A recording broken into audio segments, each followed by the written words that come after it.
Hello, everyone. I think. Welcome to another episode of the Cover One Roundup here live on the Cover One YouTube channel each and every Monday night on the Cover. There's a Cover One Roundup. I don't even know if we're live, if we're broadcasting. I'm experiencing some technical difficulties. It David, says we're live, you are, so but stuff's not going well on my end. Things are not going well here on StreamYard. Very laggy here. So if the usual rapport that David and I have, the usual comedic genius rapport that we have, if you're not getting that right now, it's why. It's because we're having some technical difficulties. But what are we going to do today? Great question, chat. We are going to break down the Buffalo Bills 20-12 win over the New York Jets. David, I don't know if you remember back in 2012, but there was a rumor going around that the world was going to end that year. That's how that's how I felt watching this football game yesterday. So watching the football game yesterday, I wanted the world to end. I was like, right, like the Mayans should have been right so that I didn't have to watch this football game. It wasn't a great game. And we're going to get into all of the reasons why here momentarily. This is what we're talking about on the show this week. If StreamYard would work and actually put up what I'm telling it to put. This is great. I don't know if I'm still here. This is what we're talking about today. We have takeaways. We're talking about Ken Dorsey, Kyer Elam, and more. We're going to talk about what went right and what went wrong. True or rubbish, award-winning segment, as you see there, and much more. So, before we get into all of that great stuff that we're going to actually get into in depth, David, what's going on? How are you? I'm doing pretty good. It was a very boring game to struggle to watch. But there are some good, there are some bad. I wrote about that in my recap right after the game. This is I'm glad that this is a game that they won because, as I've said before, an ugly win is far better than an ugly loss, and losing that game yesterday would have just made me so miserable in so many different ways. But an ugly win is better than an ugly loss, and they're probably gonna end up getting a better break coming up this week against the Dolphins, if we're being honest. Well, after last night, perhaps. David, you're never gonna guess this, but the weather forecast isn't that great for this weekend either. What? I know, right? December in Buffalo, and it's bad weather. Yeah, and the meteorologists here are really good at their jobs. They don't know if it's going to be 3 inches or a foot, and they don't know where the snow is going to be. So I love it. It's all great. Maybe the Mayans were right, and they just kind of maybe somebody misread it, and they said the world is going to end in 2012 when it really meant that they were predicting that the Western New York area is going to fall under a sheet of ice in around 2022, give or take a couple years, Yeah, they were just a little bit off, and everything was a little bit off, but ultimately they were right. Yeah, I mean, that's how Mayans talk, right? Yes, absolutely. Yeah, okay. Yeah, Roy Collins writes, possibility of lake effect snow on Saturday. Yep. See, and that's the thing about lake effect, right? Is you just don't know where it sets up or what it's going to do. It's a lake effect snow. It's a mess. No friend of mine. It's a mess. It's no friend of mine, but it is a pretty cool. The best things in Western New York are named after lake effect. There's Lake Effect Diner. There's Lake Effect Ice Cream. So good things have since adopted the name, but it itself sucks. Before we get into any of that, this show and Cover One in general are brought to you by BetUS, who we will hear about from right now via our friend Greg Thompson. Hey guys, Cover One is excited to announce our new partnership with BetUS. BetUS has a live wagering on all major games, the best betting variety in the business, and an easy deposit and withdrawal process with the fastest payouts in the industry. Our loyal Cover One fans get a choice between 2 exclusive offers, either a 125% sign-up bonus on your first deposit up to $2,500 or a free $50 bet with no deposit required. Just use promo code COVER1 on the links provided in the show description below. BetUS, where the game begins. BetUS, where the game begins. What a slogan. What a great slogan. Right. Speaking of slogans, this show and Cover One in general are brought to you by Underdog Fantasy. David, can you tell us a little bit, just a little bit, or as much as you want, about Underdog?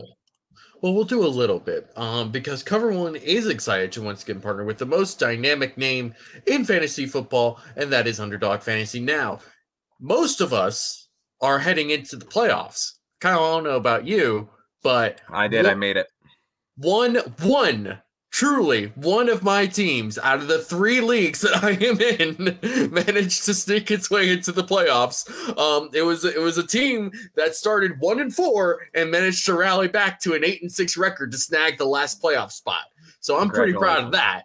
Now, I was able to do this without having Josh Allen, the beautiful man, as my quarterback. But did anyone else manage to draft him in your home league? If you use Underdog Fantasy's pick'em contests, and you can win money predicting if Josh Allen will go over his yard total, touchdowns, completions, and more. If you think Allen to Diggs will blow up this week, you can put them both in your pick'em. If you think Isaiah McKenzie will blow up for some unforsaken reason, you can put that as a bet. You can predict up to 5 different over-unders correctly to win 20 times your money. If you use the promo code COVER1, that's the number 1, on your first deposit while signing up, Underdog will match that deposit up to $100. That is $100 US in free play. Even with inflation, that's a great deal. If you use promo code COVER1, sign up today and start winning now. Again, that is promo code COVER1 for Underdog Fantasy and BetUS. So check those out. Also, while you're here, subscribe to the YouTube channel. Watch all the shows. I'll talk about those more in-depth later in the program. So, David, are you ready to get into this football game that I'm sure we have a lot to say about because there was so much that happened? Sure, yeah. It totally wasn't, mind-numbingly boring and anything like that. No. So let's just start with the big shebang, if you will, right? The big dog, the big talking point. And Sam Martin was awesome. Right? I mean, so was Tyler Bass. Special teams, aside from that one really, really bad play, special teams was good. So I'm going to start this podcast not with the formal declaration of hatred, more so a formal challenge. I hereby challenge Ken Dorsey to draw his blade and meet me in the town square for a duel. I will duel him. He did not have a great game. And the Bills offense didn't either. So let's put some context around this, right? Let me lay the bed in which I will then turn over and, kind of disprove. But so here's the counterpoints that I guess could be made regarding this offensive performance, which again, or not again, these are just the numbers. 232 net yards from the offense yesterday. That's a season low by a wide margin. Josh Allen completes 16 passes for just 147 yards. Again, a season low by quite a large margin. Bills running backs combined for just 13 carries and just 48 rushing yards. Not very good whatsoever. Josh Allen actually had 47 rushing yards by himself. Not great. And again, you look at these statistics and you want to contextualize it a bit. The weather did suck. Was the weather awful? The weather wasn't great. It wasn't move the game to Detroit bad per se. It was just not great Buffalo December day, right? It was windy. It was rainy a little bit. It was a mixture of snow and rain. Just wet, not pleasant to be in, but that's most December days in Buffalo. And nobody offensively could make a play. 4 drops yesterday from Bills receivers, 2 from Isaiah McKenzie, 1 from Devin Singletary, and then I forget who else had a drop. But just, again, people weren't making plays. The weather stunk, and it wasn't a great Josh Allen game, right? It wasn't... we thought that he bounced back fully against New England. This game, he wasn't bad, but he did miss a few throws that if he did connect on them, right? I'm talking about the John Brown throw that Sauce Gardner made a huge play on, but also it was a little underthrown, right? It was a very catchable ball, but it wasn't a perfect ball. Same with the Dawson Knox pass there at the end when they were trying to close out the game on first down. Which we might get into that decision later, because I was fine with the decision to have Allen roll out and try to get it to Dawson Knox to ice the game there at the end. But again, not a great throw, but a very catchable throw. Regardless, all that said, Not a great game from the offense. And a lot of that, I think, can be blamed on Ken Dorsey because, like, maybe not pinned on Ken Dorsey or blamed, but he certainly is not doing much to help, much of anything to help, because it's just such a basic offense, a rudimentary offense that lacks creativity really in any facet, consistent or any consistent creativity it lacks. And too often it boils down or just comes down to the fact that Josh Allen is the Bills quarterback. And I feel like too often Ken Dorsey just kind of works himself into these corners or backs himself into these corners, these situations where he is relying on Josh Allen to make an otherworldly play in order to convert. And it's just like, yeah, you're lucky that you have Josh Allen. You're lucky that you have this guy who can consistently make these plays. And you do, at some points you can rely on that, but you can't rely on that every drive, right? Like if every drive, which it felt like yesterday, if every drive came down to like, we need Allen to make a play here, it's like, well, that's not consistent. That's not reliable. You can do that a couple times a game. You can't do that for the whole game, every drive. And just like going off that, like just you're relying on Allen too much. We talked about the weather, right? We talked about how the weather was a bigger factor than we anticipated that it would be yesterday, affecting basically everything going on in that game. Ken Dorsey didn't even pretend that he was interested in establishing the run. Again, 13 carries. Absolutely zero. There was never at any point, even late in that game, when all you needed to do was just try and chew some clock. He ran the ball like twice, and he was like, all right, that's good enough. That hit my quota for the week, I guess. Right. It's like it's frustrating. And like, look, I'm not sitting here and saying like, no, run it even if it's not working, right? It's like the offensive line, it has had its struggles this year in terms of run blocking. And, James Cook has at times looked really good, at other times struggled to find holes. And, just general James Cook struggles, which, but again, that's another frustrating thing is like after that New England game, he had his best game as a pro against New England, and the next game he gets 4 carries? Like, what is going on? Or 2 carries? It was one of the two. It was either 2 for 4 or 4 for 2 or something like that. Carries. Okay, 4 carries. But then, like, just going back to little creativity, right? Where it's just like an over-reliance or an overabundance of empty sets. And it's like, you're not fooling anyone here. You're just, again, this is just you telling Allen, like, do it. Like, figure something out here. You're just like, no real motion, right? Or a lack of consistent creative motion. And when there is motion, it's not really creative. It's not really to do. He doesn't really do anything with it. Not a lot of play action. Stephon Diggs yesterday, a non-factor. And again, like you can get into the Jets, maybe game plan for him. Jets had him double covered, whatever. But it's just like scheme him open, Dorsey. Like this is your best player. Get the ball into his hands. Find a way to get the ball into his hands. And you just didn't do that yesterday. I feel like it's so frustrating because we have seen spurts from Ken Dorsey. Even in this game yesterday, he had a good drive or two where they score on it, right? He had a couple of good drives yesterday. And throughout the season, he has had these good drives that he's put together, these good games even, right? You think back to the Rams game week 1, we're on this podcast sitting here saying like, oh, this is actually pretty good. And we expected these growing pains to come. We didn't expect Dorsey to be flawless throughout the entire season, but it's just so frustrating that it's just like, it's all so rudimentary. It's also, he's just making it needlessly hard on himself and this offense. And it just boils down to, again, what I said earlier. You can rely on Josh Allen at times. You can't rely on him all the time. You need to make it easy on yourself. You need to help him and your offense and your playmakers with scheme. And that is not something that Ken Dorsey is doing right now. Yeah, I mean, it's gotten to the point of just like, especially coming off of that New England game, right, where it looked like there was a solid step forward. There was more motion. There was more play action. There was a little more creativity. You saw more of those sets with Hines and Cook being used at the same time.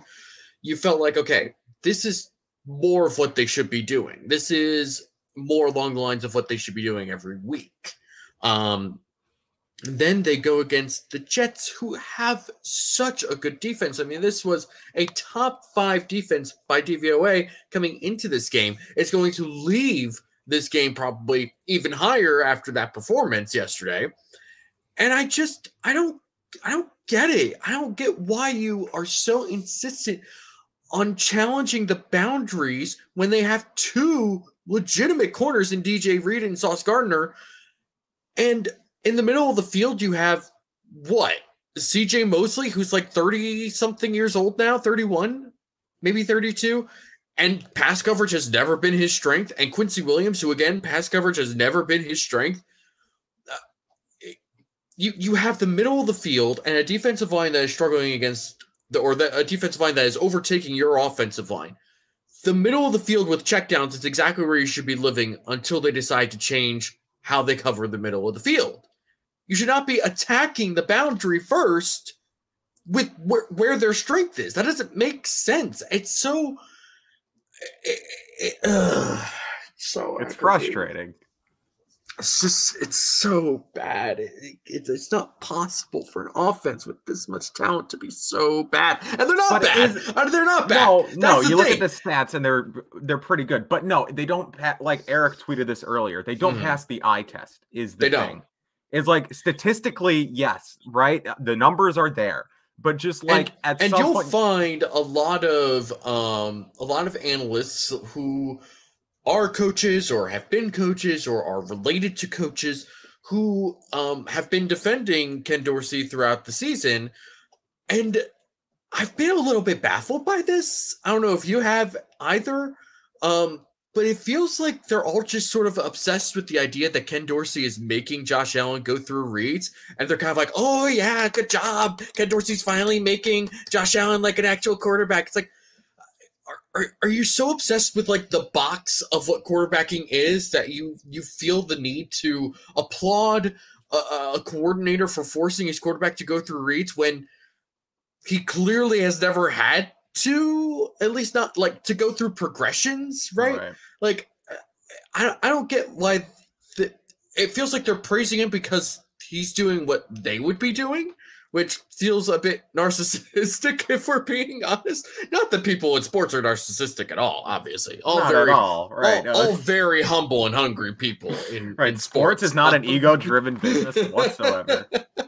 But it's so weird how it's just everybody, not everybody, obviously, but there's a lot of fairly notable analysts that I respect that just sort of seem to be like, why is everyone complaining about Ken Dorsey? Like, he's been doing fine and he has more answers than Daboll does. And first of all, I don't think that's true. Second of all, it's just very frustrating to understand what Ken Dorsey is trying to do and realize he just needs to stop doing it. Because it's just, you need to be able to adjust a little bit. You need to be able to do certain things that aren't just dropping back out of shotgun from an empty formation. There's only so many times you can do that against a 4-man rush that has been kicking your ass the whole game. Yeah. It's so frustrating. But like, look, I also think it is important to further contextualize it, further put caveats on it, because like this Jets defense is very good, right? It's an underrated unit. And we talked about this on last week's rest of the season preview, just how statistically and on the field, how well this defense is playing. And you look at the Bills stats on the year, you look at like game logs, like they're two, like, I guess, statistical offensive anomaly games are against the Jets. And it's just like, okay, like maybe it's more of a matchup issue. Maybe it's more of like a, just the Bills and Jets aren't a great, or the Jets defense doesn't match up well or favorably for the Bills offense, which it doesn't for a lot of teams because the Jets are just a very good defense. Yeah. But it's just so frustrating because, like you said, the Bills offense does have a lot of talent, which is like a big talking point right now is, does the Bills offense have a lot of talent? And it's like, well, people are saying like outside of Stephon Diggs, Josh Allen doesn't have a lot of talent around him. And it's like, well, Josh Allen is maybe the most talented quarterback in the league. Right. Stephon Diggs is, look, I don't know if Stephon Diggs is the best wide receiver in the NFL, but he's like one on of the day, like 5 to 7 wide receivers right, that you could put into a top 3, right? Like, exactly. and this is the other thing. Like, we could talk about like people are kind of overemphasizing, in my opinion, the quote unquote lack of talent at receiver. We're like, okay, maybe Gabe Davis isn't quite what we wanted him to be. But it's not like he's been completely lacking in production either. They are certainly missing slot production, and they've kind of tried to make up for it by putting Stephon Diggs in the slot some. But there's only so many times you can do that because you want. I think it is a good idea. It's a good change up, but you also have Stephon Diggs because you need that legit X boundary type of guy, and there's only so many times you can put that guy in the slot. So you need somebody who can be in the slot consistently and make plays from that position. And right now they don't. They're trying with McKenzie right now. They're trying real hard. And unfortunately, Isaiah McKenzie, big surprise, 7th year in the NFL, still is exactly who he has been in his previous 6 seasons. Who would have thunk? Craziness. But the other part of this, another way to maybe get some production out of the slot and maybe get some production out of another talented player is throw to your tight end that you just gave a big contract to. We'll get into that. We will get into that. Spin rates. They have Diggs and a bunch of players that have skill sets that can be productive. Yes, like exactly, right? Stephon Diggs, as I was saying, right? Like, I don't know if he's the best, but on his day, there is none better, right? So I guess that would make him the best, but, you know, he's tied with however many people. And like Gabriel Davis, again, maybe we were kind of over projecting him, but still, like, even statistically, right? Like, he has a few back-breaking drops in big moments, right? And that's what's kind of sticking with people. Sure. But like, overall, it's like, it's numbers-wise, he's not awful. I don't think he's great, but he's not awful. Isaiah McKenzie also not awful. And then they have guys like Khalil Shakir, Devin Singletary, James Cook. They have guys who like you should be able to get production out of. The offense at times should not be this lifeless, I guess, or it shouldn't be this hard given the players they have, which just again goes back to play design, mostly play calling, things of that nature. So yeah. If you don't have anything else to add about Ken Dorsey, we can get into your second takeaway, who was about one of the offensive weapons. Yes. So just yesterday was a solid day for Dawson Knox, who not only got a touchdown and a couple catches, but also was part of what is easily the most creative play that the Bills have run all season, a 4th and 1 hard count where Dawson Knox was under center. Hard count king. People are calling Ken Dorsey. AJ Manuel, step aside for Dawson Knox, the new hard count king of Buffalo. I mean, first of all, great play. And the fact that it wasn't just offsides, CJ Mosley was ready to Palomalu his ass, and it just looked like got made to look like a fool. And like, if CJ Mosley's jump had worked, everyone would have lost their mind and said that like Ken Dorsey's an idiot for even trying to do something like that or whatever. Of course, yeah, that would have implied that the actual plan would have been to like sneak Dawson Knox, which I'm going to give Ken Dorsey some credit. I don't think he's going to try to do that. No, eventually. As Greg said no, it makes sense.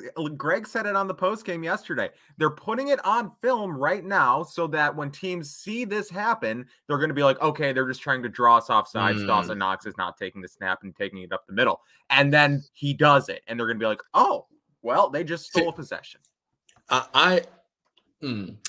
I don't think it's going to be a sneak, though. What if, because, I mean, Dawson Knox is a former quarterback. What if we see a little option to Allen? I'd lose my mind. No, I'm complaining about lack of creativity from Ken Dorsey. That's too creative. That's too cute. Just go. Just let your 6'4", 200. Get weird with it, Kyle. Come on. I need is he too creative or not creative enough? Is he a genius or an idiot? I need to decide. He's an idiot savant. That's right. But regardless of that, Dawson Knox overall had a better game statistically as a receiver than he has in a while. I do think that they really need to involve him more in the passing game. There's only so much that he is going to give you as a blocker, particularly in the passing game, right? Like you can chip him to try and help Spencer Brown, who is again just a problem.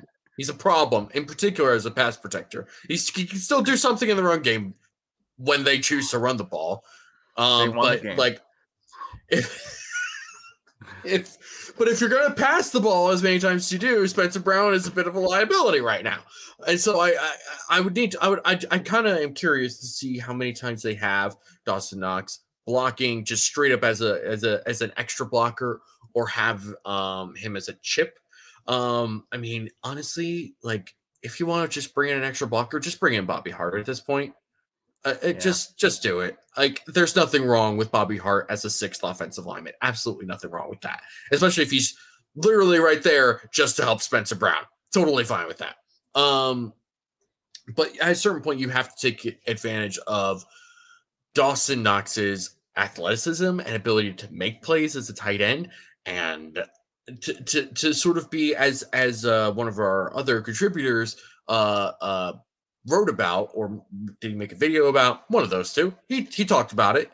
Made a content about it. Yeah, he made content about pressing the easy button, you know, and he did that in relation to James Cook being a check down option, but Dawson Knox can do that too. He can also be somebody that you put in the slot. To me, this is like potentially a pretty big part of the solution to making this offense find more production outside of just throw to Stephon Diggs and Josh Allen go make a play. You know, because if you're not, you also run the ball, also use motion, also use play action, but also use Dawson Knox, again, a tight end they just gave a bunch of money to. Mm-hmm. Yeah, no, you're right. And this is a good, I guess, this is a good second takeaway, because it does lead into, or not lead into, that would be, it's part of the bigger offensive struggles, is that we talk about like how we have issues with the scheme, we have issues with the play design, and then we also don't know about the talent around Josh Allen. And it's like, well, no, when you think about it, it's just like maybe Dorsey just hasn't adjusted to getting these people involved yet, right? Where it's just like Dawson Knox's production has slipped because Dorsey just hasn't really gotten him involved, and just like it's frustrating. And like you said, just get him involved, use him in the middle of the field, right? I guess it's so funny because everybody, like, one of the cliches about tight ends, right, is that they're supposed to be a quarterback's best friend. And for Ken Dorsey, a former quarterback, to just like kind of ignore him is really weird to me.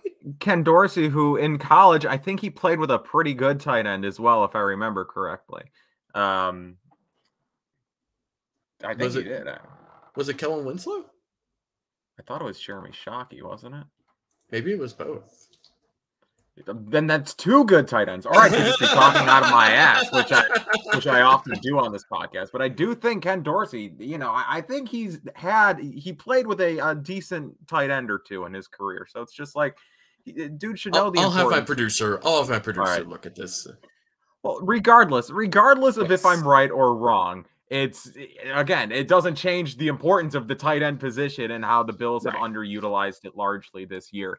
And I just wish he would get it more involved. And like Ryan, another contributor, Sports Rock 2 on Twitter, wrote an article earlier this year where he just broke down the lack of production from Knox, and it just goes down to he's just not getting the same or he's not getting the same chances, not getting the same targets, not really running the same types of routes and stuff like that, where it's just like Dorsey has just erased his role in the offense, or at least he did at some point. But again, like you said, hopefully yesterday is kind of an indication that his role is going to increase going forward which should, I guess, give some production over the middle of the field, because we sit here every week and we talk about the lack of the production out of the slot and how they need to get production out of the slot, because production out of the slot was such a big, I guess, role or the role of the slot was so important in the development of Josh Allen, and they've gotten none of that this year. So, yes, they could use an option over the middle of the field, and I hope that it is Dawson Knox. Do we have any indication on the tight ends? So in 2001, when Miami finished 12-0, his junior starting tight end was, in fact, Jeremy Shockey, who had 40 catches for 519 yards. His freshman tight end was Kellen Winslow, who had 2 catches for 34 yards. But then the next season, 2002, where they finished 12-1, tight end Kellen Winslow, 57 catches, 726 yards. You know how this is supposed to work. Let it work. Let it happen. Ken, come on. Like, you know what? Good for him. He's doing great. He's doing his best, maybe. Ken Dorsey is living life, breathing air. Somehow he just knew he was going to get there. Be so wonderful. John Williams writes, defense murdered Mike White. Let's just get to that, right? Let's flip to the defensive side of the ball, because the defense had a day for the most part. So my second takeaway is a pass rush, ! Because even the last couple of games with Von Miller, right, we were kind of scratching our heads a little bit about the inconsistent production out of the pass rush and the inconsistent, I guess, pressure they were getting on opposing quarterbacks. And then, of course, Von Miller tears his ACL. Eventually, they find out that he tears his ACL due to that Detroit turf, that wonderful Detroit green grass, if you will. And we enter this game questioning. This isn't Von Miller's first game out, but this is the first game that we know he's not coming back this year. So we enter this game thinking or asking, who is going to step up in the absence of Von Miller? And the answer is yes. A lot of Bills stepped up in this game yesterday and got consistent pressure on Mike White. And like John wrote in the chat there, I felt bad watching Mike White in this game at the end. He left the game twice with injuries, and just by the end, I was just like, oh my God, get this guy off the field. Because like he was in pain, obviously, right? Like, you can play hurt, don't play injured. I think Mike White at some point was playing injured like that. He was very hurt, and also, left the game twice with various injuries. So, but again, he's got that dog in him, right? Mike White is the ultra dog haver. He's got, dog in his rib cage. Is that where the heart is? I didn't do biology. Sure. So that would be anatomy, but thank you. Let's get into the stats.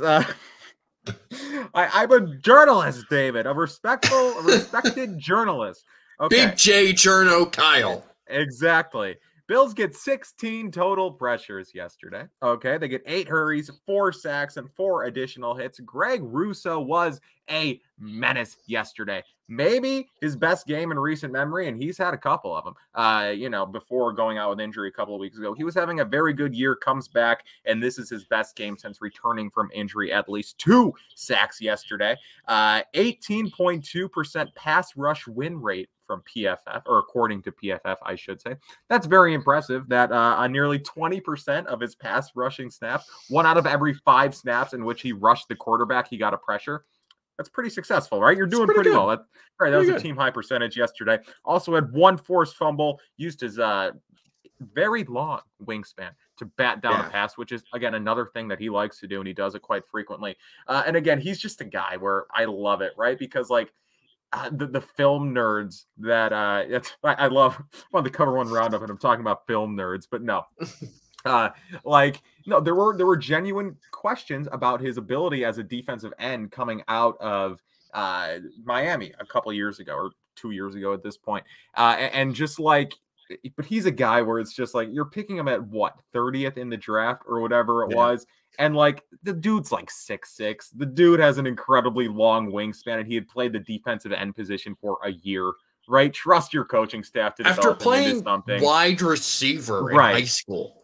Exactly. Just one of the strangest career arcs imaginable. And look where he is now, where he is completely almost entirely taking over that game. I mean, there was a drive that was like basically just all him disrupting that entire time. He had that forced fumble against Flacco when he came in, just really turning into a legitimately good player. And again, last year we saw sort of what the floor of Greg Rousseau could be, right? Like you could kind of scheme up a couple of stunts with him inside, and he would be a very like legitimately great run defender as a defensive end. Now you're starting to see him come into his own as a pass rusher while also maintaining that ability as a run stopping defensive end. This is the type of player that really helps your roster down the road, to be able to take somebody that late in the first round and turn him into what he's being turned into. So good for this team. It's so important for this team moving forward to have Greg Rousseau. But David, the coaching staff isn't good, actually, according to the coaching staff is awful. The coaching staff terrible. Yeah, fire them right now. So, Greg Rousseau, a very good game yesterday. And then again, AJ Epinesa gets a sack. Shaq Lawson gets a sack. Shaq Lawson, what a guy, right? Having a hell of a year coming back. I love Shaq Lawson because like immaculate vibes. It's incredible, and I love that he leaves because he gets paid like a player that we all knew he wasn't. Bounces to three teams in 2 years or whatever, and people are like, "Oh, he stinks," and it's like, well, no, he's Shaq Lawson. He's just you know. Right, people were misled by his production, by his inflated production in a contract year. He just needed to be in a place where he felt comfortable and was in a system that knew how to use him and knew what to expect out of him. And what do you know? What do you know? Shaq Lawson is a good NFL player again. Yeah. It's crazy how that works, right? When expectations are realistic, you're not going to be let down. Okay. And again, he also talked about, like, after the game, I don't know if you saw this. Oh, yes. He took the fact that he got cut by the Jets right before the Bills game last year pretty personally. Which, like, fair, because the Jets needed, like, all the pass rush help they could possibly get. Really just any sort of defensive line help they could possibly get last year because they had so many injuries. And the fact that they cut him right before he's supposed to play his former team. Yeah. And after that sack, you just see him looking right at that Jets sideline, just like, yeah.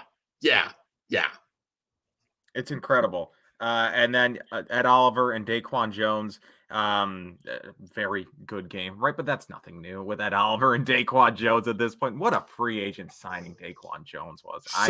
So good. Exactly what they wanted out of Star Lotulelei for all of those years, and just only got intermittently, right? In spurts, they would see what they wanted out of Star, and then every other time it was just like, oh boy.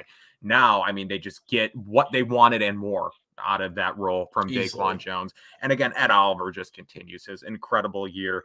Both, I believe, had a couple of pressures on the day. And like I said earlier, just by the end of this game, it hurt to watch Mike White play.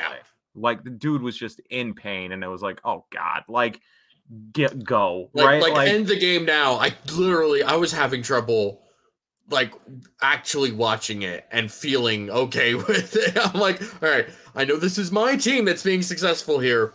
Also, I'm pretty sure my ribs are broken watching him play right now.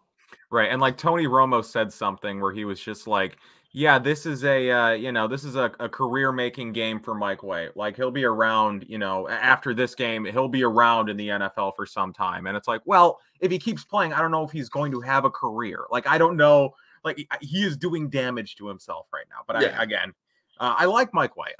Everyone watching that game, if they didn't respect Mike White already, gained respect for Mike White after that game.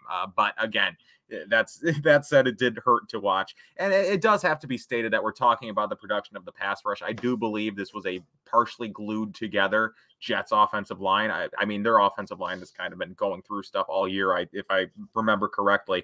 So I think this was a unit that didn't have much experience with each other. But that being said, it's still reassuring to get 16 total pressures in your first game where Von Miller is not coming back this year. It's a reassuring sign moving forward. For sure. 100%. All right, David, what's your second takeaway?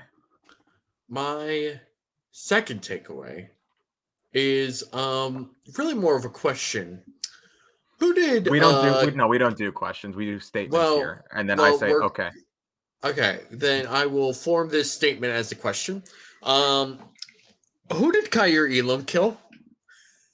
That's a good statement. You drafted this guy in the first round Mhm. because of his athleticism and because you felt you needed more athleticism in the secondary. Fair. And one might even say a very good idea when facing teams like the Chiefs in the playoffs or the Dolphins, who have Jalen Waddle and Tyreek Hill now. So then why is he not playing? Why is lanky Dane Jackson from the 7th round of Pittsburgh playing instead of your first round pick? Who did he kill? Who did he hurt? Whose pictures does he have?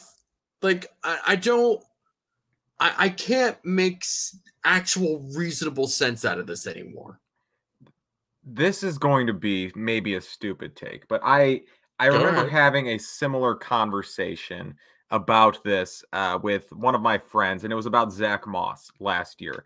Because there was a time last year where I thought Zach Moss was looking better than Devin Singletary. Granted, it was very early in the year, but I thought that Zach Moss looked better than Devin Singletary. And then there was a stretch where neither of them looked great, but they were giving the opportunities to Singletary more than Moss. And at one point, they made Moss inactive.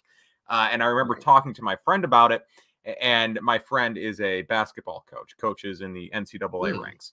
And he was like, so like sometimes what coaching staffs will do, and this is just like human nature, right? And it makes sense when you think about it basically, but just like when you boil it down, right, you're going to be harder on the people you expect more out of. So it's like, do they think that Dane Jackson or Christian Benford or Xavier Rhodes is a better football player or has more long-term upside than Kyer Elam? No. But who is going to maybe learn from this more long-term? Right? Who would learn from a benching more long-term? Or not benching, but who would learn from this lack of playing more long-term? And it's like, that makes sense, but also that doesn't help Kyer Elam because he's not getting the reps and he's not taking the lumps, right? The lumps are emotional. He's not like learning on the fly. He's not learning on the job. This is something that often gets brought up with like quarterbacks who are, inexperienced in college. Oh, they just need to sit. They need to sit. You can't put them on the field. It's like, look, if you're a team with no aspirations and a rookie quarterback who doesn't have a lot of reps, the thing that's not going to help your team or your quarterback is not giving your quarterback reps. It's the same thing with anybody else. You have to be, and I understand that this team and this staff loves to be withholding when it comes to rookies. I understand that. I mean, great example, actually, Roy Collins, like playing Humber over Milano. We all remember that. We all remember Ramon Humber. Who can forget that? Even though everybody and their mother knew exactly how much better Matt Milano was as a rookie than Ramon Humber. And they still just said, nope, we're going to rotate Milano in here and there. And Ramon Humber's guy. I don't understand. At a certain point, something's got to give. Like you drafted this guy. I understand that he might not be perfect. Just let it work. Dane Jackson is not really helping that much either. And like, I don't want to over exaggerate Dane Jackson. He ended up getting blamed for one of those. I think it was the wheel route to Braxton Berrios, which like wasn't his fault. Like you can blame Dane Jackson for things that actually happened. You don't need to start blaming him for things that were not his fault. I'm over it. I'm done. Dane Jackson has been very serviceable for this team before, but right now he is not playing well, and you have a first-round pick who is, at the very least, more athletically gifted than Dane Jackson is right now. And I think that you just need to go and ride with it at this point. Right, and like this kind of wraps everything together. Ralph Wilson Sr. writes, so Jets should have started Wilson. So like what the Jets are doing with Mike White and Zach Wilson right now is like kind of akin to what I was talking about in the example of like, a learning experience for the dude who you think has more long-term upside. Because I think Robert Saleh has even come out and said like, no, Zach Wilson, we still have hope for him. We still think he is going to be a good player in our organization. We just right now need I guess, to make this move. And it's like, well, that could just be coach speak, whatever. But the other part of that is like Mike White's better right now. Mike White is better, and the Jets have playoff aspirations. Like, it wasn't like Zach Wilson was in a, Josh Allen in year 2's type of situation where, like, of course he could be better, but he's providing enough of what you need offensively to make it work week to week. He's not even Josh Allen as a rookie where, like, just let him run around and make plays and he can run for 100 yards a game or something like that. He's like, Zach Wilson is like actively undermining the success of this team, which has, again, an elite level defense right now. So you need to, when you're trying to make the playoffs, you can't just sit there and say, well, we could be a playoff team, but we're just going to play our crappy quarterback who keeps holding us back. You know what that tells the rest of the locker room? That their time doesn't matter. Yeah, true. This is the type of choice that you have to make. You have to be willing to just say, you know what? You are who you are, and maybe you'll get better. But right now, we're trying to get to the playoffs, a thing that the Jets have not accomplished since, 2010? With Rex Ryan? You got to do something. And it's different situations. I understand the point that's trying to be made by Mr. Ralph Wilson Sr., may he rest in peace, but Junior died. Senior might still be kicking. Yeah, I mean, who knows? But right now, this is the Jets have made the right decision. This is a very different situation than just saying, let Zach Wilson play. Well, but to tie that all together, right? Where it's like you look at like what you were just saying, David, where it's just like the offense has been objectively better with Mike White than it has been with Zach Wilson. Whereas, like, I think the difference in team production and overall production between Dane Jackson and Kyer Elam is so marginal, right? Like, even if you do want to say Dane Jackson is better, if you are someone who firmly believes that Dane Jackson is better than Kyer Elam, I don't think that you could confidently say that it's a wide gap, right? I think I think at most you would say, okay, it's like marginal. He's not that much better. And even with that, it's like, I want to go in that instance, I want to go with the more athletically gifted guy who I just drafted in the first round, who I have under contract for the next however many years, and I think will be a long-term player for me. Like, obviously, unless this coaching staff and front office has completely soured on Kyer Elam and do not factor him into their long-term plans, which I don't think is the case. I want that to be clear. I don't think that's the case at all. I hope that's not the case. Right. At this point, be getting him these opportunities, I guess, right? Let him learn, because he's not learning by not playing. But whatever. Does that wrap up Dane Jackson, Kyer Elam talk? That's it for me. Spin writes, Jackson is starting to get the Levi Wallace treatment. It's exactly the same thing. It's exactly the same. They're not the same player, obviously, but the same things are being said about them, where it's just like, yep, athletically gifted players who are fine in their role, but you could upgrade over them. And it's like, maybe Kyer Elam is, and like the thing about that always with Levi Wallace was like the Bills didn't have that potential upgrade on the roster. They always kind of half-assed it, right? They always half-assed the potential Levi Wallace usurper. Whereas like with the potential Dane Jackson usurper, they got him in the first round, right? They invested a substantial draft pick in him. Yep. And they're just like, nope, Dane Jackson. It's frustrating. But again, I hope to see Kyer Elam on the field as well. To answer your question, I don't know who he killed. He killed my hopes and dreams, maybe. But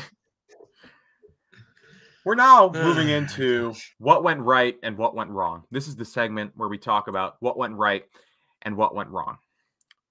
For me, Matt Milano went right, which he often does. But just like we have long known many things about Matt Milano, right? We've known that he is among the best coverage linebackers in the NFL. He is a very active participant in the run game. He has a nose for the football. He is always around the football. He has movie star good looks, elite athleticism. I mean, what do you get the man who has everything, David? And the answer, presumably, is a white arm sleeve, because now Matt Milano has swag. he is too powerful. He has too many things right now, where it's like before Matt Milano was looking cool on the field and doing all of these things by just showing his, ripped arms. Now he's doing it with a white arm sleeve. It's like there's too many things going for Matt Milano right now. And he shows up yesterday.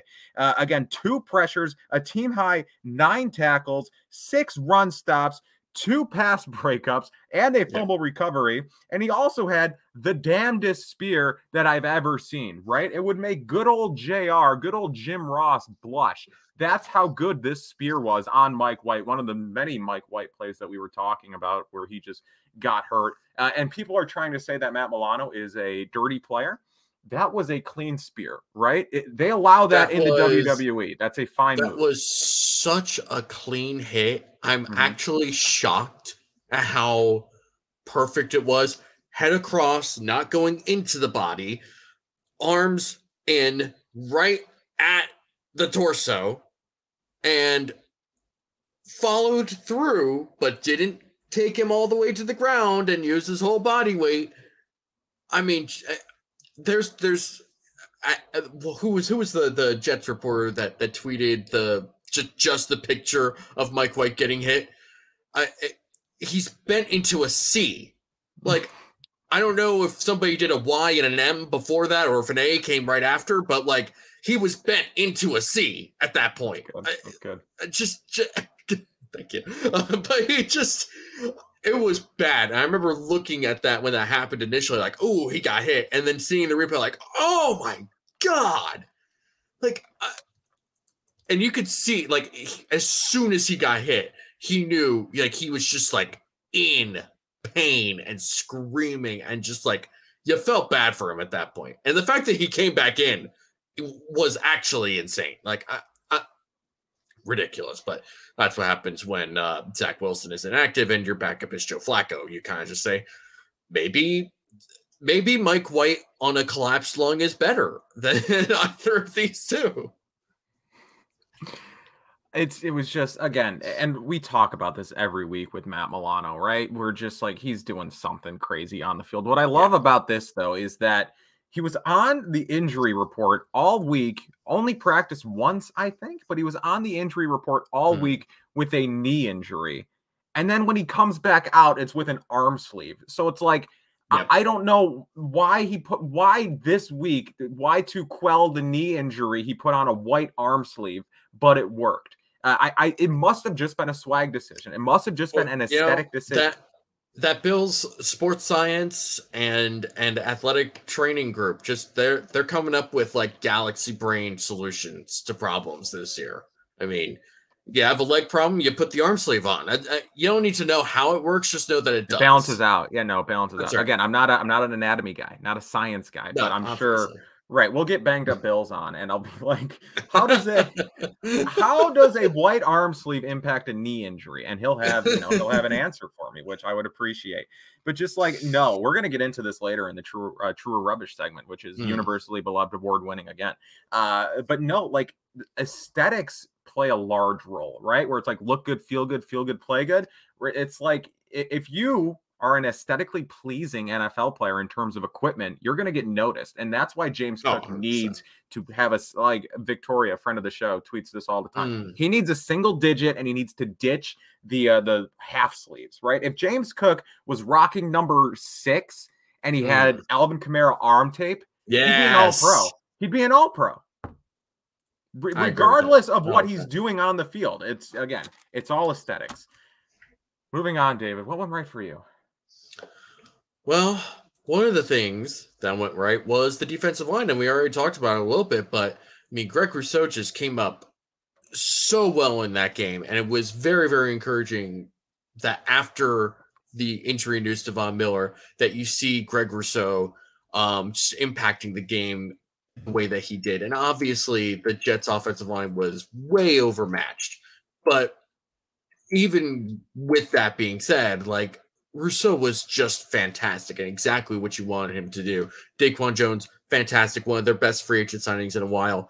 Ed Oliver was great. And again, like one of the things that was really frustrating after that first Jets loss was, the Bills still can't defend the run. They gave up 174 yards in that game against the Jets.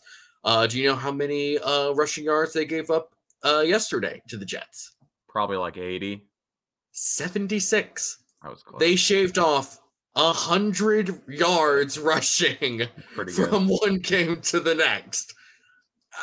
Listen, that's just good. That's just good play, not only from your defensive line, but also from the other levels of the defense, because one of the big things from that Jets game was seeing how badly Jaquan Johnson was being picked on. And, there's always so much of the safeties you get into in run support, and a lot of that came on outside runs and blah, blah, blah. We don't need to really relitigate that. But it is nonetheless just super impressive and a great performance by that Bills defensive line yesterday.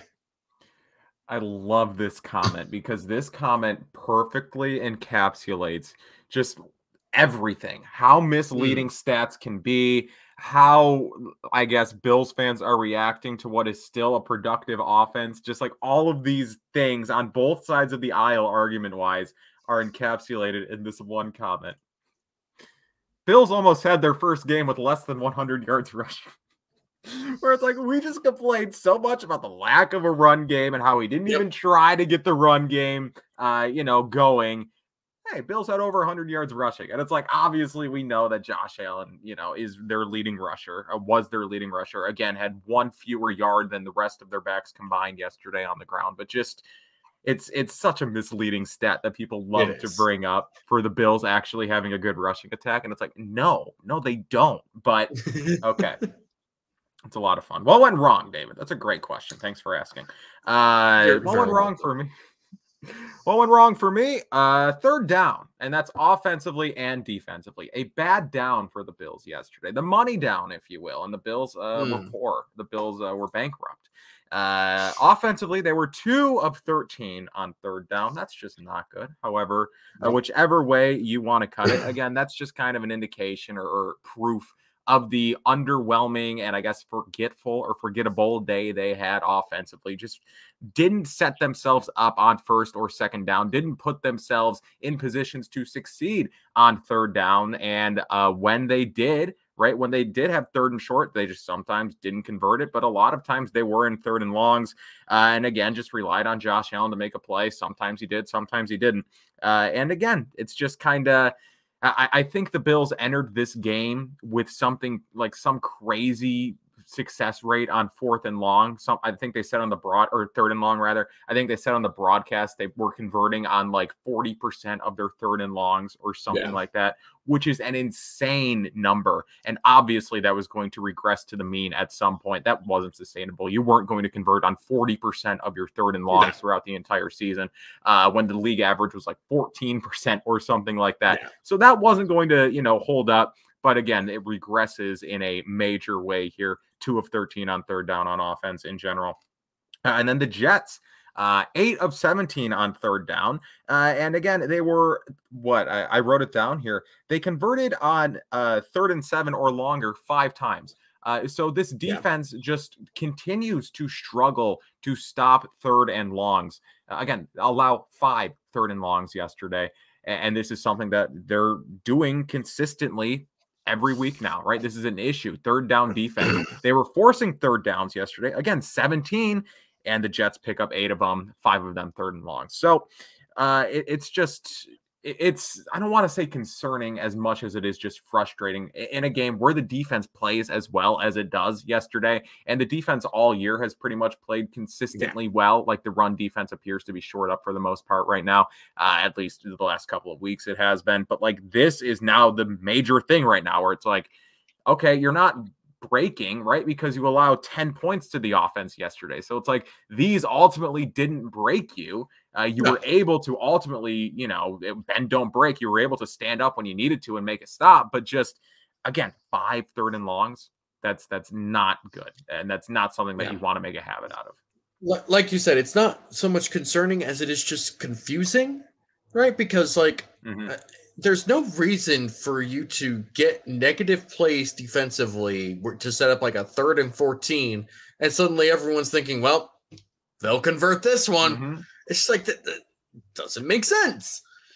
And part of it has just been like, it feels like they're getting too simple on those 3rd and longs, that they're Right, trying to be a little too conservative. You bring a blitz, like even not even like a all out blitz, just like a 5-man pressure. Bring Tremaine Edmonds down to attack. Bring Teron Johnson coming off the slot on a blitz. Do a fun stunt with Rousseau inside, Oliver outside. I think on one of those that actually happened, and it was one of the ones that the Jets didn't convert. Just saying. Just figure out something different. Clearly there's something's up. I don't even know exactly what else to pin it on. I don't think it's anything specific coverage wise. Something's up. They just get soft. They just get very conservative. And this isn't a new thing. This is something that this coaching staff, I feel like, has always done in these, 3rd and 4th down and long situations. Is just they don't bring pressure. They just drop guys into coverage and trust their guys to, cover. And it's just they trust their defensive linemen to get home. Like, you can think of numerous instances throughout this coaching staff's tenure where that's what they do on 3rd and long or 4th and long to, I guess, inconsistent or mixed results. As far back as the Houston playoff game, I believe, right? I think I don't remember the specifics of it, but I remember that being a really big talking point after that game was their decision to just play very soft zone coverage and allow the Texans to convert in either 3rd or 4th and long there at the end of that game. So again, this isn't something new. They just get conservative there, like you said, David. Get conservative on these, very long down and distance situations. But yeah, it's not concerning as much as it is frustrating. So for you, what went wrong? For me, what went wrong, again, kind of talked about it. Where the defensive line went right, the cornerbacks went wrong. It wasn't just Dane Jackson. It was also Tre'Davious White being beat by Garrett Wilson, which makes me concerned about the future because Garrett Wilson's a rookie, and God, he's so good, isn't he? He's really good. It good. is actually He's really good. Very concerning just how good Garrett Wilson is with Zach Wilson, Joe Flacco, and Mike White as his quarterbacks. He is putting together an almost unbelievable type of season where he really shouldn't be as good as he is and having the type of production that he is. But he is, and if the Jets ever get a quarterback that they want to start for 17 games in a season, he's gonna turn into one of those guys, and it's that is a tough pill to have to swallow. But it was a rough day overall. Just sort of like it felt like whenever they wanted to target, especially on those like sort of 8 to 10 yard out routes, it felt like Garrett Wilson just won on every single one of them. And whether it was White or whether it was Jackson or whoever, it just didn't seem to matter who was covering who. There were a couple of, pretty good catches in contested situations from Denzel Mims. Corey Davis went out early in that game as well. But it was just, it's a little concerning, especially when you have, even though they're on a downward trajectory on the last 2 games, having Tyreek Hill and Jalen Waddle means that, anything can happen on any given play. And all it takes is one mistake, and suddenly you're looking at a 40, 50-yard touchdown. And that's what is potentially concerning coming into this Dolphins game on Saturday. If the Bills trot out. And maybe why I'm more hopeful for snow rather than right? Yeah, no, that'd be great. Game. Yeah, no, that's actually, well, no, you can hope for it. I don't want it again. I just dealt with that. I just lived through 4 feet of snow. I don't want that again. I don't need any more snow. 7 to 12 inches. It's fine. Yeah? You want to switch places? For a week, sure. I'll shovel your snow. Thank you. Yes, you can. You can stay in my house for as long as you need if you just shovel the snow. That is fine with me. But if the Bills trot out Dane Jackson or Xavier Rhodes against Tyreek Hill and Jalen Waddle, if they put Xavier Rhodes didn't look bad, but I don't want this. I don't want this. I want Kyer Elam, the guy who's an athlete, the guy with speed. Put him on the guys who are athletes and have speed. We'll figure it out. It'll all get figured out. All right, David, it's time. It is for everyone's favorite segment. It's True or Rubbish. The true or rubbish. Let's go. Let's go. This is the segment where I give David a number of topics, statements, not questions, because that's not what is said at press conferences, David. I don't know if you knew that. We don't ask questions at press conferences anymore. We just say statements and we just give our opinion. Make a statement for everyone to hear. That way, when you put it in your headline the next day, everyone knows what you're talking about and probably agrees with you. I love it. I love it. You're at a press conference to talk to NFL athletes, to talk to, the quarterback of an NFL team. And I'm not talking about and you just tell them your opinion. Right. This is what I think. This is what I think. Okay. Like, I absolutely love it. That is great. Gotta love those big J journos. True or rubbish, David? Feel free to participate, audience, by the way. Yes, audience. Yes, please give your opinions on these true or rubbishes. And also, if you're feeling crazy, ask your own. And I'll propose them to David. All right. True or rubbish? You have faith that Ken Dorsey will overcome the growing pains in time for the playoffs. I'm going to say true. This was true all after all. Can't believe it. It was true.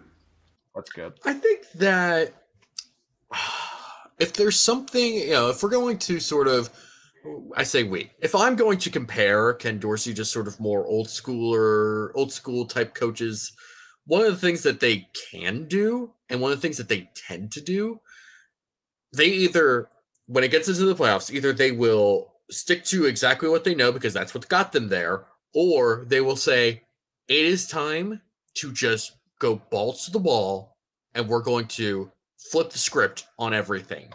And we're gonna still do our core stuff. We're gonna do stuff that got us here that we're good at, but we're gonna do all these sorts of different things. Sometimes coaches get a little weird in the playoffs. They do. I mean, it's because they realize what's on the line. They realize, it's do or die. Sometimes you get a little complacent in the regular season. Sometimes you're still trying to figure something out. You're trying to do different things or not do different things. But I think come playoff time, I'm going to have faith, be it ever so unfounded, that Ken Dorsey will do something more creative and figure out exactly what needs to be done to keep this Bills offense going. We got a mixed chat here. Rubbish, we do. Rubbish, rubbish, true. At least an off season. Rubbish. It's not there with Dorsey. He's not scheming receivers open.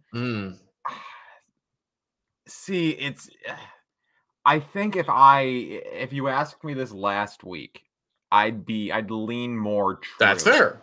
Because we saw more of what we wanted to see last week, right? We saw more motion. We saw more play action. We saw them using the run game a bit more and finding that balance between Singletary and Cook. Then this week it was empty set, spread them out, throw to the boundary. Right.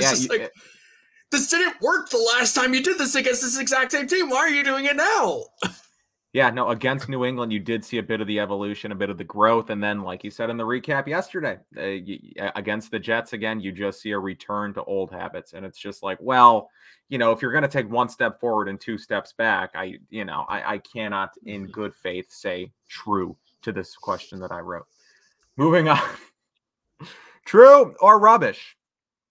The single white arm sleeve and the swag that it has brought will bring Matt Milano the national recognition that he deserves, and he will be an All-Pro. So the first part of that is going to be rubbish. The sleeve is not going to do it. You're sleeping on the sleeve, David. The C-shaped bending body of Mike White is what's going to make this was true. Matt Milano an All-Pro. It was true. true. If Matt Milano's not an All-Pro, honestly, seriously, if he is not at the very least a second-team All-Pro, I will lose my mind. I will look through every single statistic I can possibly find to make a case for Matt Milano, and just I'm gonna go off. I'm gonna go a little nuts. I will go at people. I will at whoever votes for these All-Pro lists. Not happening. We're not letting this happen. I think you're sleeping on the importance of swag. I think you really are, right? Where it's just we knew Matt Milano was good, but now But who are the people that are voting for All-Pro, though? It's not people who care about swag. In fact, it might be the most. You notice it's the most anti-swag. It's the most anti-swag group. It's a subconscious thing, David. It's a you know it when you see it type of thing. Where it's just I didn't notice Matt Milano and just his biceps were out and he was making plays. Now he has a white arm sleeve. We'll see. We'll see. When Matt Milano is an All-Pro, I will contact the voters and say, when did you take notice of him? And they're all going to say the Jets game. What happened in the Jets game? He wore the white arm sleeve. There you have it. Okay. True or rubbish? Despite other problems that have made themselves apparent this year, signing Tremaine Edmunds to a long-term extension is off-season priority number 1. True. This was true all after all. Can't believe it. It was true. That's quite bold. There was a lot of debate, obviously, about Tremaine Edmunds coming into this season. You and I talked about Tremaine Edmunds ad nauseum, as has pretty much everyone else. But I think it was Tremaine Edmunds' absence in the middle of the season that really showed just how important he is to this defense and allows them to do what they need to do. In addition to that, it wasn't just that, but it was also seeing that he has taken another step forward, because he has. I think he really has. I think he's tackling better. I think he's reading the blocks better. I think he's just recognizing things and attacking rather than reacting. I think he is just becoming a better linebacker, period. I think that, especially given just how much the rest of the NFL seems to respect and think very highly of Tremaine Edmunds, not the least of which is the Jets head coach, Robert Saleh. I think that speaks to the fact that if he left Buffalo, he would get exactly the type of money that he would be looking for elsewhere. Absolutely. That dude would 100% get paid. So I think that, you got to bring Tremaine Edmunds back, because if you don't, he's going to go somewhere else. Heck, he might even go to a place like the Jets. Terrifying me to no end. Actually, he would probably go to the Bears, because they need a linebacker and they have gobs of money to spend in 2023. But they need to re-sign Tremaine Edmunds, and they need to do it pretty quickly, sooner rather than later, if you ask me. Just a great player, a great leader, and replacing him is not going to be easy if you let him go.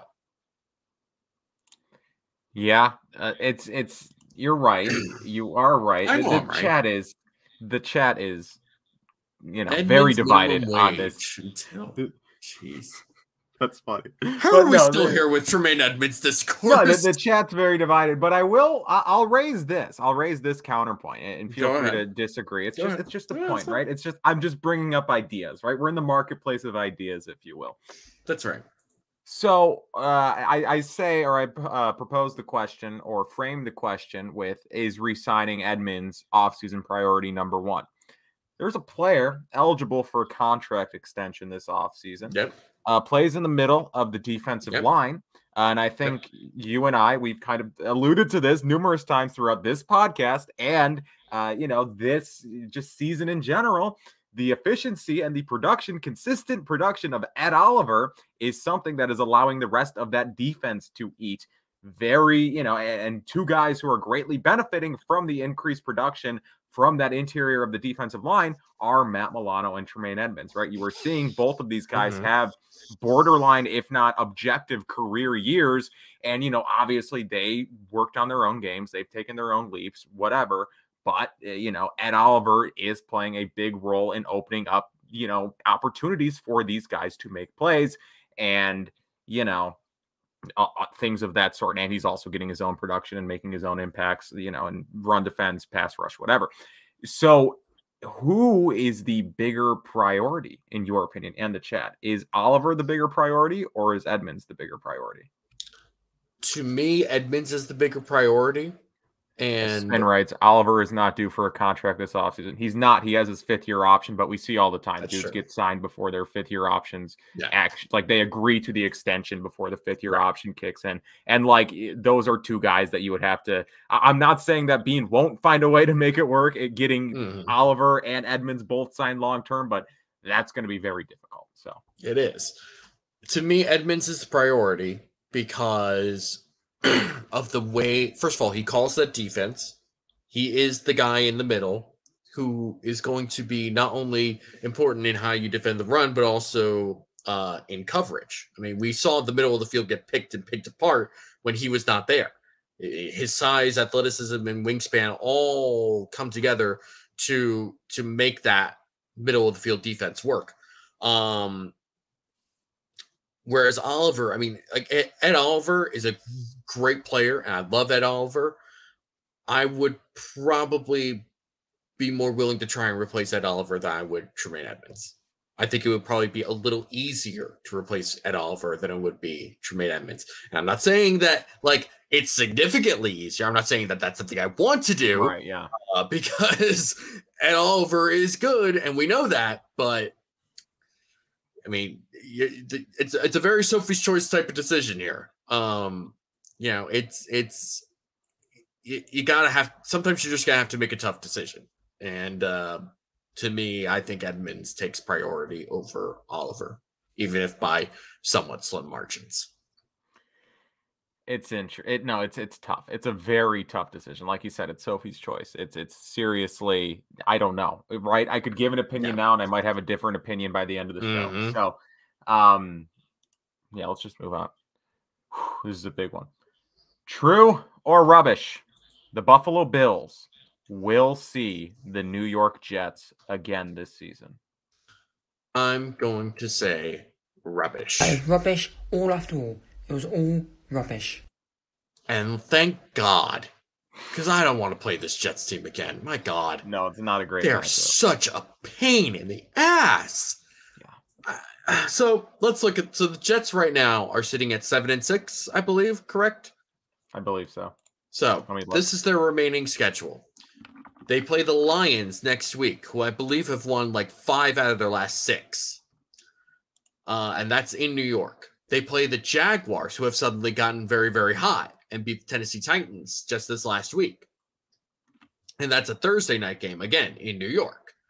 They play the Seahawks, who have been kind of down, lost 3 of their last 4, but still a very capable team. And that's a Geno Smith revenge game.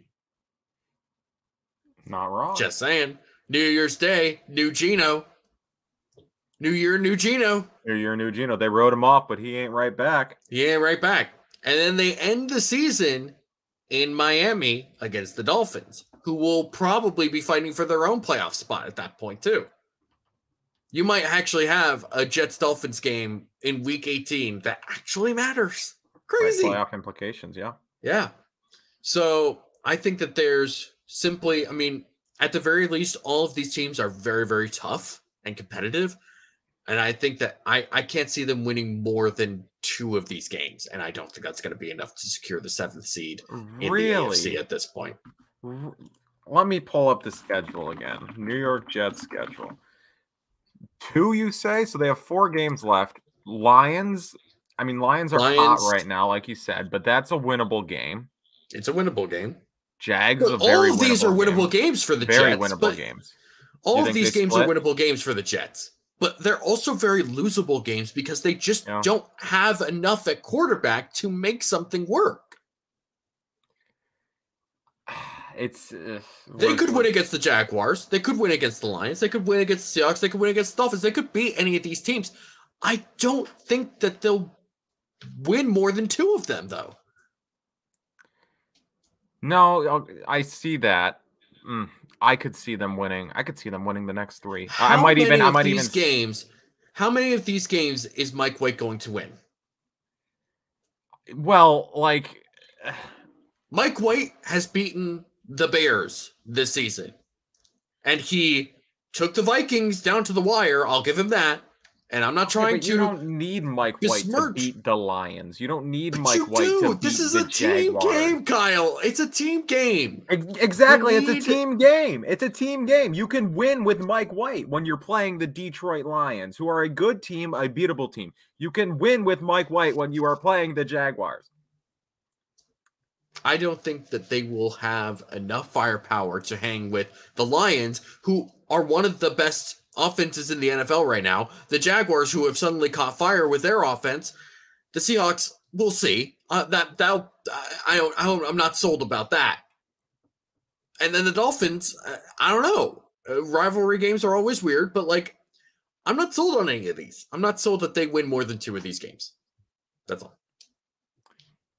Yeah, I'm not sold on it either, but again, there are not equal, but there are 2 very realistic or numerous realistic paths in which this could take, and I wouldn't be surprised by any of them, right? They win all 4, lose all 4, win 2, win 3, win 1. Those are all the options that I just listed, but like those are all the options.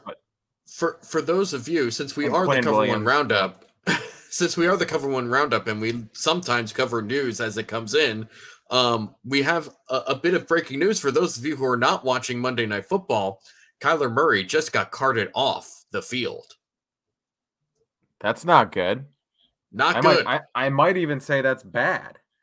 Very bad. Oh, boy. Well, Mike confirms. Yep. Yeah. Oh, thanks, Mike. That's sad. Thank you. T's and P's up there to Kyler Murray.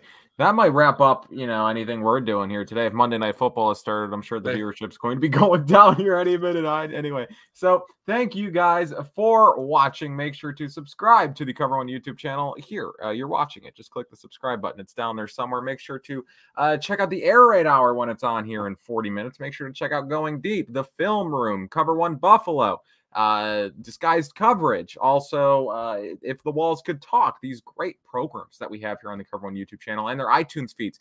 Check them all out. Subscribe, leave reviews. That'd be much appreciated. Also, make sure to check out Cover One One Pass. What is that? If I could find the banner, I'd be able to tell you here. So that will do momentarily. Cover One One Pass. Become an insider for just $57 per year. You have access to great written and video breakdowns, and you also a bunch of great content being produced over there on the website, cover1.football. Also, you get access to the Cover One Premium Slack. I think that's what we're still calling it, where you can talk to a bunch of Bills fans and us whenever you want about whatever you want. So it's a lot of fun. Check it out. Make sure to follow Cover One on social media. It's just at Cover One or at some variation of Cover One across all platforms. Make sure to follow David on Twitter at. You can follow me at DFAUXY or at DFoxy. You will likely find me tweeting somewhat lukewarm and slightly emotional takes during a game, and also making fun of Big J Journos. Kyle, where can the people find you on Twitter? You can find me on Twitter at Kyle Silagyi. I also forgot to mention, check out Underdog Fantasy and BetUS. Again, use promo code Cover1 for both of those. Thank you guys for watching, and we will talk to you next week, assuming the snowstorm isn't as bad as it can't be. That's just not how nature works. There's no way. Famous last words. Right. I'm just not going to be. Yeah. I'm See you in hell, Kyle. All right. Thank you guys for watching. Bye bye.